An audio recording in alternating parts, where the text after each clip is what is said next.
Hey, what's up, Internet? Chef Plum with Plum Love Foods, and thanks for watching this. I really appreciate it. Be sure you leave me a comment and tell me how cheesy I am. It makes it even way more fun. We're here at Butcher's Best Country Market in beautiful Newtown, Connecticut, and today we're going to talk about one of my favorite things in the world, pork. Who doesn't like pork? If you don't like pork, I would argue that you're not even American. So today we're going to talk about doing pork with something a little bit more traditional and more fun. Sage. Now look, this is fresh sage. It's beautiful. I wish you could smell it. Here, smell it. Can you smell it? You can't smell it. Look, sage is awesome. You chop it up. You got to be careful when you do it because you'll bruise it. But sage and pork are best friends. And when you add their little buddy white wine and a touch of thyme and some salt and pepper, it might as well be the best punk rock band to ever live. I'm going to show you how to do it. We're going to sear it in the pan, pop her in the oven, and we're going to be in great shape. Trust me, pork with sage is always a winner. Check it out. What we're going to do is take this fresh sage here and drop it into this bowl. I'm going to leave a little bit reserved to the side. I'm going to add a little salt and pepper here, just like that. And I'm going to add a touch of white wine. And just because this is the way it is, I forgot to grab my oil, but don't move. I'll grab it right here.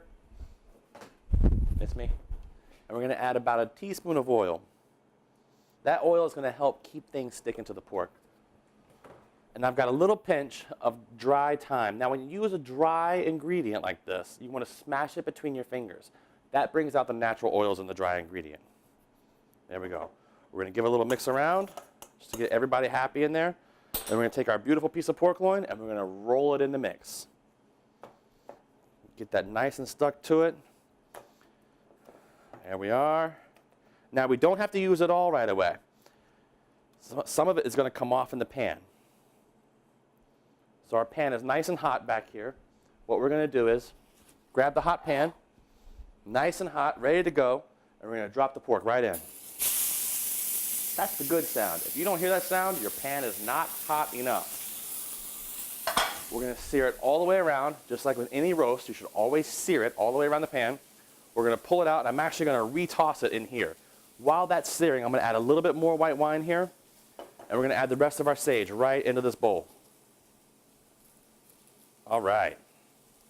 Once that's done searing around, we retoss it, and we're going to drop it in our roasting pan and pop it right in the oven. I'll be right back. So the nice coloring on the outside, we just pulled it off of the stove, and you can see the brown is fantastic, how it's nice and seared all the way around. I'm going to drop it back into the bowl with the rest of the sage. We're going to give her a little toss.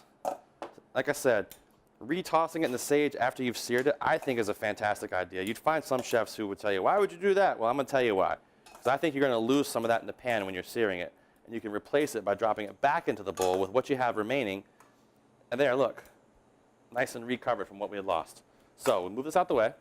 I'm going to get our roasting pan. We're going to put it right in there. Now, I'm going to add a little bit more white wine again. This is what I call my safety. I put that in there to kind of help avoid burning my roast.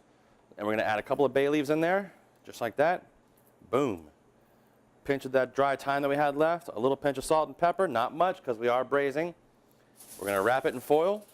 Our oven is already preset. I'm sorry about the noise of the foil. I know it's loud. It's preset at about 400. And what we're going to do is we're going to pop this in. We'll give it about 25 minutes and we'll check it. And then I bet it's going to be a fantastic pork loin roast with sage. So we just pulled our sage-coated pork roast out of the oven, and look how the sage is nice and crusted on there. Isn't that beautiful? And you can see it's all the way around. It's nice and crusted. The ties haven't hurt anything on here. It's kept it nice and uniform. This is going to be awesome. I can't wait to taste this. So let's pull the rest of these ties off. Again, this is just butcher's twine, guys. This is nothing special. You can buy this in any grocery store. It's not the magic twine. And let's take our knife and just get a nice little slice into there. The smell is unbelievable from this. I can't emphasize that enough. The sage coming out when you slice it from being roasted, it smells fantastic. And I got to tell you, if you're going to make this for dinner, a simple, easy to do side dish. You could roast potatoes in the oven with a little garlic, salt, and pepper. You could even just steam some asparagus or steam some broccoli to go with it. And the beauty of this, you could even serve it with just a simple little bit of ketchup, a little bit of steak sauce, or we can make a pan sauce out of what's left in the pan. Either way, it's going to be awesome. I'm telling you, these are such simple things to make. And there you have it. It's a little bit of a pork roast, done with some sage. I garnished the plate with sage. Normally I wouldn't do that, but it did look pretty, so we went with it. And guys, that's how you roast a pork loin using fresh sage. It smells great. I can't wait to dig in. We'll see you next time. I'm Chef Plum from Plum Love Foods. Take care.